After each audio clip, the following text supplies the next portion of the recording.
जी, अगर खावंद फोत हो जाए तो क्या ऐसी सूरत में फिर भी बीवी को उसका जो हक महर है वो मिलेगा? तो मेरे पास एक खातून आई, उन्होंने मुझसे पूछा कि सर, मेरा जो खावंद है वो फोत हो चुका है और उसकी जायदाद थी, यानी कि उसकी प्रॉपर्टी है, तो क्या ऐसी सूरत में मेरा शौहर फोत हो गया तो फिर भी मुझे उसकी जायदाद में से हिस्सा मिलेगा? तो मैं आप सब लोगों को वाज़ेह करता चलूँ कि अगर कोई बीवी है और उसका हस्बैंड जो है उसकी अच्छी खासी प्रॉपर्टी है और वो फोत हो गया है, तो ऐसी सूरत में जी हाँ, बिल्कुल उस बीवी को अपने खावंद की विरासत में से भी हिस्सा मिलेगा। और अगर उस बीवी के हक महर में कोई प्रॉपर्टी लिखी हुई है, बेशक शौहर फोत भी हो गया है, तब भी उस बीवी को वो हक महर जो है उसकी प्रॉपर्टी, अपने खावंद की प्रॉपर्टी के मुताबिक मिलेगा। देखिए, कहने का मकसद ये है, मैं आपको मजीद वाज़ेह करता चलूँ कि लाजमी तौर पर खावंद अपनी बीवी को हक महर अदा करने का पाबंद है।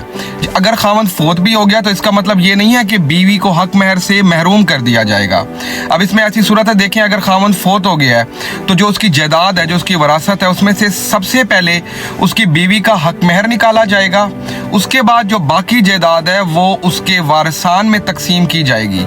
एक तो हक महर जो लिखा गया पहले बीवी को वो मिलेगा, दूसरा जो उसकी जायदाद होगी उसमें विरासत के मुताबिक बीवी का जो हिस्सा है 1/8 यानी कि 1/8 हिस्सा जायदाद में से उसको मिलेगा। अगर उसके बच्चे हैं तो फिर 1/8 हिस्सा मिलता होता है बीवी को अपने फौतशुदा खावंद की जायदाद में से।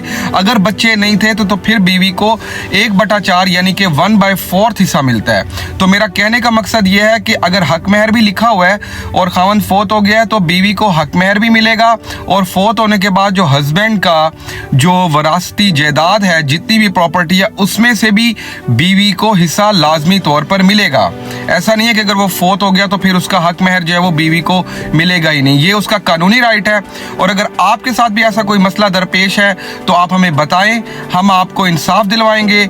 और ये आपका क्योंकि बुनियादी हक है और कानून में भी और इस्लाम में भी इस चीज़ की तायद की गई है। मजीद इस तरह की वीडियोस देखने के लिए भाई के चैनल को सब्सक्राइब करें, लाइक करें, कमेंट